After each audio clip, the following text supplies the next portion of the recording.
Right, so good day students and welcome to my class on argumentative essay writing. My name is Mr. Yadav Mohib. For those of you who don't know me, as I do not know how far this video will reach in today's viral culture, so hello again, and I hope you all find this lesson helpful. Okay, today we're going to look at argument writing, and I'm looking right now at CSEC English Made Easy, as you can see up here in my address bar, and this is an online lesson on argument writing. It's a helpful site. There are many other sites. This is just the one I choose to use today to help me with this lesson, since I'm using my computer to do this lesson. Okay, now argument and persuasion are two different concepts in English. An argumentative essay is a piece of writing that attempts to convince the readers that the author's idea is true. So today we are looking at argument. Okay, we will look at persuasive on another day.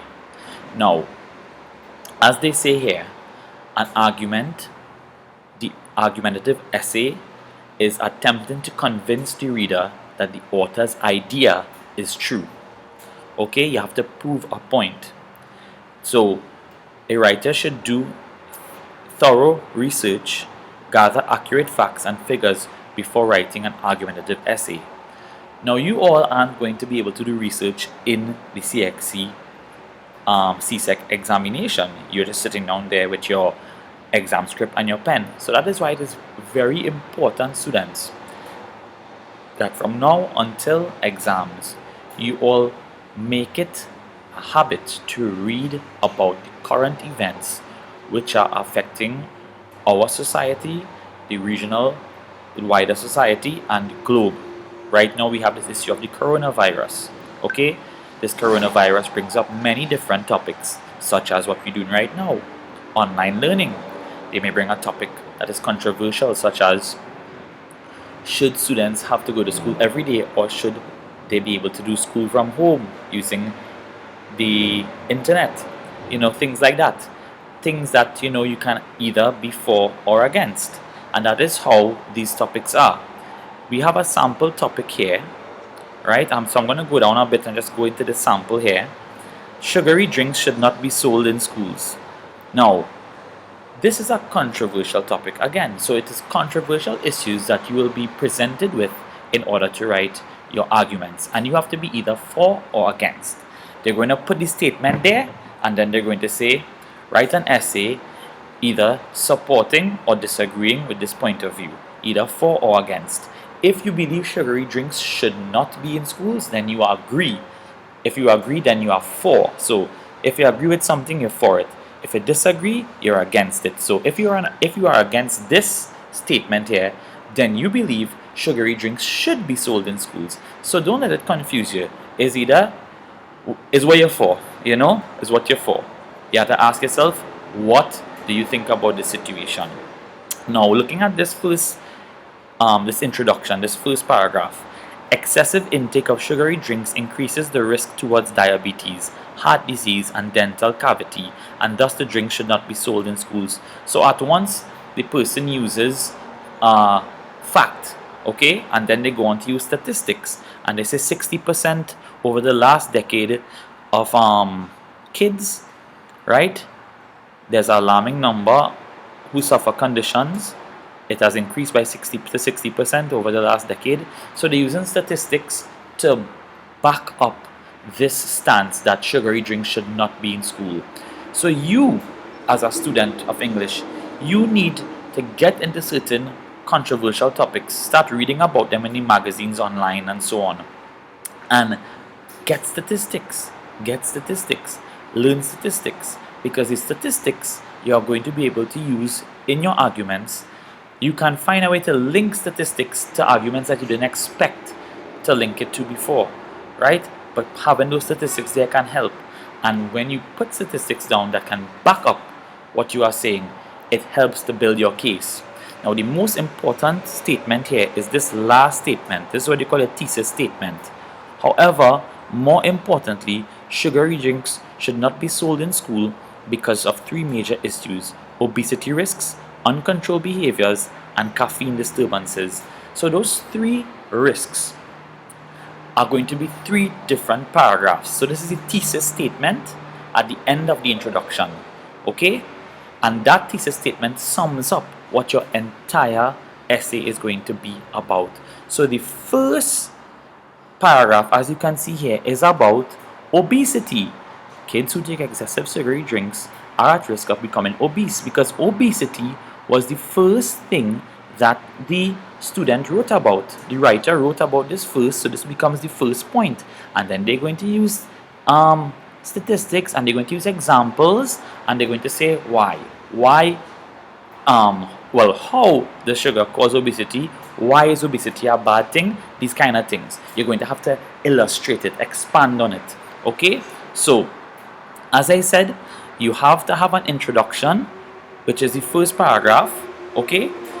You have to have your points that are going to back up your stance. Like if you say on this topic, should school uniforms be abolished?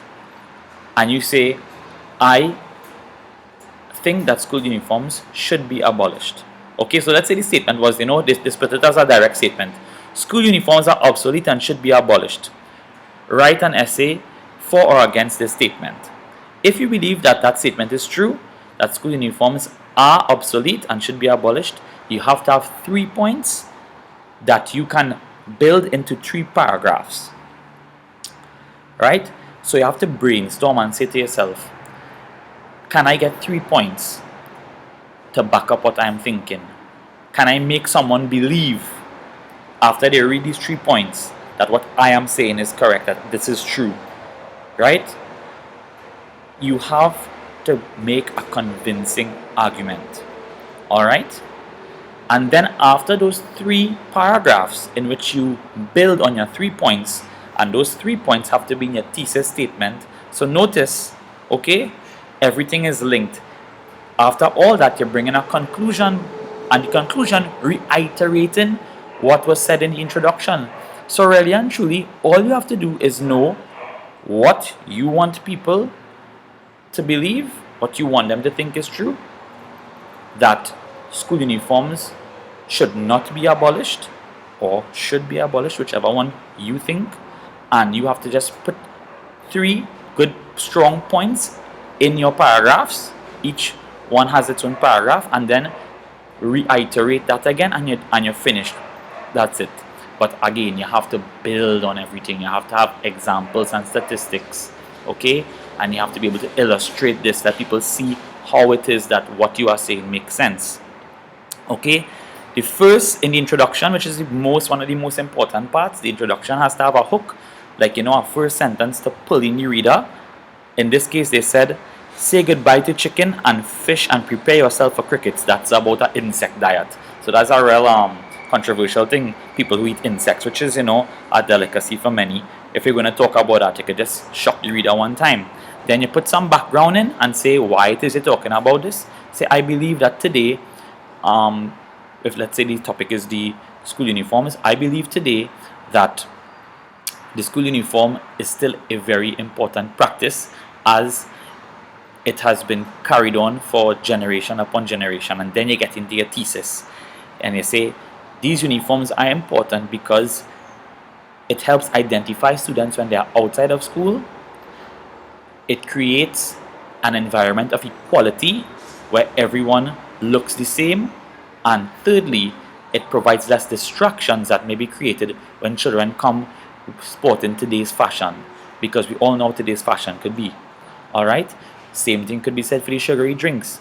Okay, you can say 3 things, and then you put that comprehensively as your thesis statement. That is your last statement usually in your introduction. Okay? Now, in your thesis, you have to have those 3 points. Okay? Your thesis needs to have those 3 points. Whatever are your 3 points. Now, in each of the 3 paragraphs, you need to make a claim and prove it with evidence. As I said, statistics and examples, and just illustrate it the best you could. Now, if it is, for example, you want to say that how school uniforms will create equality, it shows that how No one of a poor background will come to school wearing something that people could laugh at them and say, oh, they can't afford to wear this brand or that brand. So therefore you have equality, and you illustrate that. You say if children were allowed to wear whatever they want, they would all make school into a fashion statement, and it might cause a distraction. You illustrate how it is this could be a problem. And then you have your conclusion, which, as they say, you restate your introduction. So you don't write over introduction, but you say the same things you said in the introduction. And that will be like, in the end you say, in closing, I want to stress how important it is that blah blah blah, whatever was your case in the first thesis, right? You restate that and you say, if it is that this is not done, I fear that there will be a breakdown in the school system or whatever. You leave them with something to think. Okay? And that is how you write a good essay. You get the reader to think. You get the reader to understand. You get the reader to believe. So I know this lesson would have seemed a bit rushed, but it's really like a crash course, because we know nobody is going to sit down and watch a video for a whole half an hour right now. I know how your attention spans are, and I really hope that this lesson was helpful. I have come to the end of this lesson. I will do another one soon dealing with other topics, but I hope you all understand, and I know that there are other resources online that you will be able to use to help you along your way. So students, we are going through a very trying time right now with our education system, and it's going on all over the globe. It's a trying time for the entire world right now. Okay, so understand that we have to go through this together, but we will get through it. And I want to thank you all for listening, and best of luck with your studies. This is Mr. Moib saying, have a good day and see you very soon.